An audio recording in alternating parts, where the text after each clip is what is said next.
A body slammed into the desert dirt with a sound that made everyone stop breathing. Cameras kept rolling for exactly 4 seconds before someone finally yelled, "Cut!" Dean Martin was 20 feet away, covered in fake blood from the fight scene they'd been filming, and when he saw the twisted shape lying motionless outside that saloon window, something fundamental shifted inside him. What happened in the next hour wouldn't just halt one of Hollywood's most expensive westerns. It would force an entire industry to confront how little it valued human life, and John Wayne, the toughest man in pictures, would later say he'd witnessed the most courageous act he'd ever seen in 40 years of making movies. This was Arizona, in the summer of 1958. Old Tucson studios, where the mercury was climbing past 112 degrees, and the only relief was the expensive air conditioning in the trailers reserved for the stars. They were deep into Rio Bravo, a film that would eventually be recognized as one of the finest westerns ever crafted. But July 23rd wasn't about making cinema history. It was about discovering what happens when profit collides with conscience, and which one wins when a man's life hangs in the balance. Hollywood in the late 50s operated on a simple principle: human beings were expendable, not the stars, obviously, not the directors with their guaranteed percentages, but everyone else, the people who built the sets, who fell off horses, who took punches for the camera. They were just parts in a machine. Break a part, replace it, keep the assembly line moving. Insurance was minimal. Safety protocols were suggestions at best, and if you got injured doing what the production asked you to do, well, that was the risk you accepted when you signed your name on that liability waiver. Dean Martin had watched this system devour people for his entire career. He'd been around show business long enough to see the wreckage it created, but Dean was a singer who'd transitioned into acting, a crooner who'd gotten lucky with some comedies, and was now proving he could handle dramatic roles. His job was simple: memorize the lines, look good in the costume, don't create problems. That's what kept you employed in Hollywood. You showed up, did what they asked, took your money, and went home. The machine kept grinding, and you either learned to work within it or you got crushed by it. But there was something different brewing on the Rio Bravo set. Maybe it was the intensity of working alongside John Wayne, a man whose presence demanded a certain standard. Maybe it was the isolation of shooting in the Arizona desert, where the normal Hollywood buffers and distractions fell away. Or maybe Dean Martin had simply reached that point in life where staying silent becomes more painful than speaking up. Whatever the reason, July 23rd would reveal a side of Dean Martin that most people, including Dean himself, didn't know existed. They were shooting a massive saloon brawl, classic Western choreography, bodies crashing through furniture, fists connecting with jaws, the carefully orchestrated chaos that looked spontaneous on screen. The production had hired roughly 30 stunt performers and background players, most of them locals from Tucson, pulling down $75 for a day's work. Good wages in 1958, assuming you lived to spend them. Among those extras was a 34-year-old named Tommy Mitchell. Tommy had rodeo experience. He'd spent years getting thrown from broncos and bulls and had transitioned into stunt work about 5 years earlier. He had a wife named Sarah and 2 young daughters back home. Getting hired onto Rio Bravo felt like a breakthrough. Working with John Wayne and Dean Martin meant the kind of credit that could elevate a stuntman's career to the next level. Tommy's assignment that afternoon seemed straightforward. During the brawl sequence, 2 other stuntmen would grab him and hurl him through a breakaway window. He'd crash through the sugar glass, the fake stuff designed to shatter safely, hit the dirt outside, execute 2 rolls, and lie still. Simple stunt work, the kind of thing Tommy had done countless times. The sugar glass would break on impact, the window frame would give way, and he'd land in the dirt with nothing worse than some bruises. But someone in the props department had made a catastrophic error that morning. The window frame they'd installed wasn't the breakaway version made of balsa wood. It was a reinforced frame built with metal supports to withstand the desert wind. It looked identical to the correct frame. Nobody noticed the switch. Nobody checked. The assistant director called for action. The saloon exploded into motion, chairs splintering, bodies colliding, perfectly choreographed mayhem. Right on cue, 2 stuntmen seized Tommy Mitchell and launched him toward the window. He hit it at full velocity. The sugar glass shattered exactly as designed, a perfect explosion of fake crystal. But the frame didn't break. Instead of disintegrating and allowing Tommy to sail through cleanly, that metal-reinforced frame caught him mid-flight like a steel cable across his chest. The sound was horrible. Not the theatrical crack of breaking props, but something wet and organic that carried across the desert silence. Tommy's body contorted unnaturally in midair before dropping 12 feet straight down onto packed earth that was hard as concrete from the desert heat. He didn't roll, he didn't move, he just lay there while dust settled around him like a burial shroud. Someone finally screamed for them to cut. For maybe 3 heartbeats, the entire set existed in suspended animation. Then chaos erupted. The stunt coordinator sprinted across the set. The on-site medic grabbed his kit and ran. Crew members converged from every direction, and Dean Martin, still in full costume with stage blood streaked across his shirt, pushed through the gathering crowd. Tommy Mitchell was conscious, technically. His eyes were open, but his left arm was bent in a configuration that defied anatomy. Blood was streaming from a laceration on his scalp, and worst of all, his legs weren't moving, not at all. The medic took one look and said the words that made everyone's stomach drop. They needed an ambulance immediately. This was serious. This was potentially catastrophic. That's when Gerald Foster materialized. Foster was the production manager, the studio's representative, the man whose job was keeping Rio Bravo on schedule and under budget. He surveyed Tommy Mitchell lying broken in the dirt, and what he said next would become the spark that ignited everything that followed. Get him off my set. Put him in somebody's vehicle and drive him to the hospital, and find out who installed the wrong window frame. They're terminated. That was it. No concern about whether Tommy would survive. No questions about the severity of his injuries. Just get him off the set like he was defective equipment cluttering the workspace. The medic immediately protested, explaining that Tommy shouldn't be moved until paramedics arrived with proper equipment. Foster cut him off mid-sentence. They were losing daylight. Every minute of production delay cost the studio $10,000. Remove him from the set and reset for another take. Dean Martin heard every word. He was standing close enough to see Foster's expression, that cold calculation that weighed human suffering against production schedules and decided suffering was the acceptable cost. And something inside Dean Martin, something that had been quietly accumulating pressure for years, finally fractured. He walked toward Foster, not rushed, not aggressive, just deliberately. His voice when he spoke was quiet, almost conversational, which somehow made it more unsettling. What hospital are you sending him to? Foster barely glanced at him. Tucson General, presumably. Why? Who's covering his medical expenses? Foster finally looked at Dean properly. That's not the studio's concern. He signed a liability waiver. These people understand the risks. It's part of the profession. Dean took a slow breath. So Warner Brothers isn't paying for his treatment. The studio provides on-set medical response. Anything beyond that scope is his personal responsibility. That's industry standard. Now, if you'll excuse me, we need to reset this sequence. Dean Martin's next words came out measured and final. Reset it. Without me. Foster's face flushed crimson. I'm sorry, what? You heard correctly. I'm not filming another second until that man's medical bills are covered. All of them. The entire set went silent. Crew members froze mid-motion. John Wayne, who'd been in his trailer reviewing tomorrow's scenes, emerged and stood at the periphery, watching. Howard Hawks, the director, lowered his script. Everyone sensed they were witnessing something unprecedented. Foster attempted a laugh, but it came out strangled. Dean, don't be theatrical. The man signed a waiver. This is standard procedure. Not anymore. Foster's smile evaporated.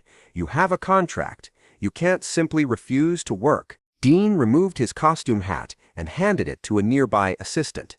Watch me. Foster moved closer, dropping his voice to a threatening whisper. You walk off this production, and you'll never work in this industry again. Do you comprehend what I'm telling you? Warner Brothers will obliterate your ear. You'll be finished. Dean didn't flinch. Then I'm finished.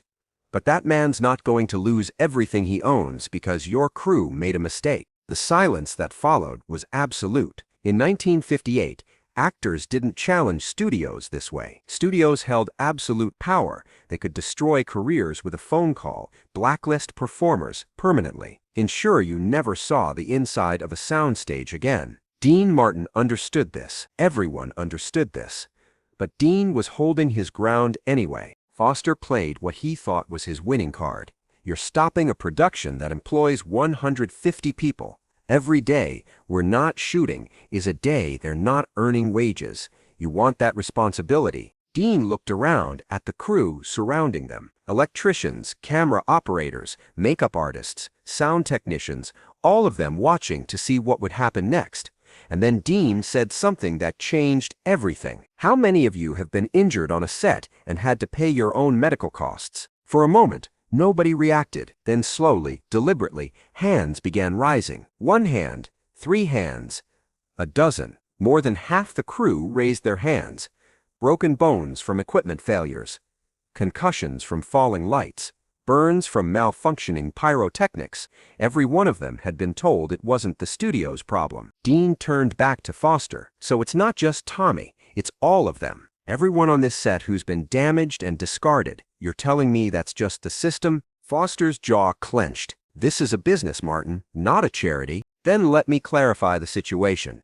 Either Warner Brothers pays every cent of Tommy Mitchell's medical expenses, surgery, rehabilitation, everything, or I walk, and I take this story with me. I'll tell every journalist in Los Angeles exactly why Rio Bravo shut down, how a man was crippled because your crew used the wrong equipment and the studio refused to help him. The threat hung in the scorching desert air like smoke. In 1958, Hollywood studios controlled narratives, they controlled the press, but Dean Martin threatening to speak to reporters, that was genuine power, that was dangerous, that could metastasize into the kind of scandal that would cost millions in damaged reputation. Foster's face went from crimson to purple. You don't have that kind of leverage. That's when John Wayne stepped forward.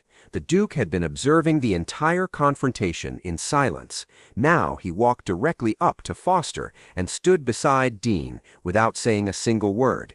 The message was unmistakable. Whatever Dean does, I'm doing it too. Howard Hawks, the director, joined them. Then the cinematographer. Then the stunt coordinator. One by one, key personnel from the production walked over and stood with Dean Martin, creating a silent wall of solidarity. Foster looked around at the faces staring back at him. He was outnumbered, outmaneuvered. If Dean walked, the film was dead. If John Wayne walked with him, Warner Brothers would lose their entire investment.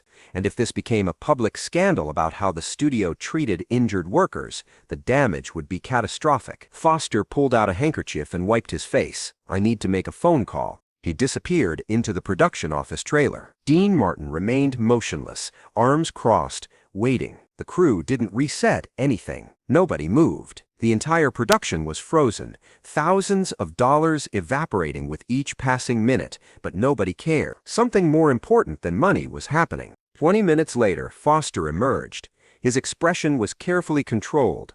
Warner Brothers will cover Mr. Mitchell's medical expenses, all of them, and we'll be reviewing our insurance policies for the entire crew. Dean didn't smile, didn't celebrate, just nodded once. I want that documented in writing today. You'll have it before business hours end. And I want an update on Tommy's condition before we resume filming. Foster hesitated, then nodded. Agreed. Dean turned to address the crew. Anyone here want to continue working under the old conditions? Speak up now, because if we're doing this, we're doing it properly. Nobody else gets hurt and abandoned. Nobody spoke. The answer was written on every face. Howard Hawks cleared his throat. All right then. Let's take the remainder of today. Give everyone a chance to decompress. We'll resume tomorrow morning. As people began dispersing, John Wayne pulled Dean aside. That was the gutsiest thing I've witnessed in my life. You understand you just painted a target on yourself, right? The studios will remember this. Dean shrugged.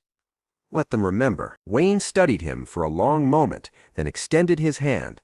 You're all right, Martin. You're genuinely all right. That evening, Dean Martin drove to Tucson General Hospital.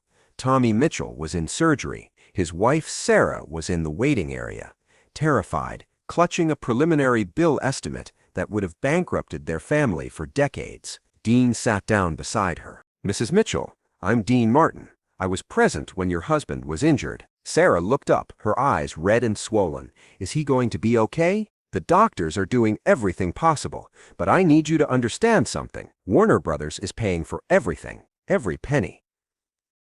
Surgery, rehabilitation, lost wages, everything. You don't need to worry about the financial aspect." Sarah stared at him, not comprehending. "What? How?" "Because what happened to your husband wasn't his fault, and it's not right for your family to suffer for it." Sarah broke down, crying not from fear anymore, but from relief. Dean stayed with her until Tommy emerged from surgery, 3 hours sitting in uncomfortable plastic chairs, drinking terrible coffee, just being present, because nobody else from the production was. Tommy Mitchell survived. The surgery repaired most of the damage to his arm, though he never regained complete mobility. His spine healed and he could walk again, though with a permanent limp. He never performed stunt work again, but Warner Brothers paid his medical bills, all $18,000, and 6 months later hired him as a stunt coordinator, a position where he could use his expertise without risking his body. Rio Bravo resumed production. The following day, Dean Martin was quieter than usual, more contemplative, but he was there. John Wayne observed him differently now, with respect, with something approaching reverence. And the crew, they would have walked through fire for Dean Martin after that. Not because he was famous, but because he'd stood up when it mattered. The studio did attempt retaliation. Dean's next 3 film offers mysteriously evaporated. Projects he was supposedly attached to suddenly went to other actors. The blacklist was real, but Dean Martin had something the studio hadn't anticipated. He had John Wayne's loyalty. He had Howard Hawks telling everyone in Hollywood what actually happened on that set. And he had a crew spreading the word. Within 6 months, the story of what Dean Martin did on the Rio Bravo set had become legend throughout Hollywood. Not in the press, the studios ensured, but among the people who actually made films, the grips, the gaffers, the stunt performers, the extras, Dean Martin became something more than a star. He became a hero. In 1959, the Screen Actors Guild pushed through new insurance requirements for productions. Studios were mandated to carry comprehensive coverage for all performers, including extras and stunt workers. The change was directly influenced by what happened on Rio Bravo. Dean Martin never claimed credit for it, but everyone knew. Tommy Mitchell stayed in touch with Dean for the remainder of Dean's life. Every Christmas, Dean received a card from Tommy, Sarah, and their daughters, and every Christmas, Dean called them. Not for publicity, not for appearances, just because he cared. When Dean Martin died in 1995, Tommy Mitchell attended the funeral. He was 71 by then, walking with a cane, his arm still slightly crooked from that day in the Arizona heat. A reporter asked him what Dean Martin meant to him. Tommy looked at the reporter and said, "Dean Martin saved my life. Not just that day on the set, my entire life. He taught me that you don't have to be powerless just because someone tells you that you are." He demonstrated that standing up for what's right matters more than protecting your job. The reporter pressed him. But he was a major star. It was easier for him to take that risk. Tommy shook his head. "No, it wasn't easy. He risked everything that day, and he did it for me, a person he'd never met, someone who didn't matter to anyone except my family. That's not a celebrity move. That's what a good man does, and Dean Martin was a good man." The story of Rio Bravo is typically told as a classic Western. John Wayne at his peak, Howard Hawks directing masterfully, Dean Martin proving he could act, not just sing. All of that is accurate. But there's another story embedded in that film, a story that didn't appear in press kits or promotional materials, a story about what happens when someone with power decides to use it for something besides personal gain. Dean Martin halted a production on July 23, 1958. He risked his career, his reputation, his future. He confronted a studio executive and refused to back down. And he did it for someone he'd never met, a stunt extra named Tommy Mitchell, who fell wrong and whose life would have been destroyed by medical debt. That's not just an inspiring story. That's a blueprint for being human. That's a reminder that fame and fortune mean nothing if you don't use them to protect people who can't protect themselves. Dean Martin wasn't a crusader. He wasn't a revolutionary. He was just someone who saw something wrong and refused to pretend he didn't see it. Rio Bravo became one of the greatest westerns ever made. But the real heroism on that set happened off-camera in a moment when Dean Martin chose principle over profit, when he chose a stranger's welfare over his own career, when he stood up and said, "Not on my watch." The crew present that day never forgot. They told their children, their grandchildren. The story spread through Hollywood like wildfire, not in newspapers or on television, but in the places where real people worked, where being decent mattered more than being famous. Dean Martin made countless films. He sang countless songs. He made millions of people laugh and cry and feel something. But on July 23, 1958, in the brutal Arizona heat, on a era set that nearly killed a man, Dean Martin did something more important than entertain anyone. He stood up, he spoke up, and he refused to let the machine grind up another human being. That's the Dean Martin story that deserves to be told. Not the cool guy with the martini glass, not the Rat Pack singer with effortless charm, the man who stopped a movie set and said, "Fix this, or I'm gone." The man who risked everything for a stranger, because that's not just courage, that's character.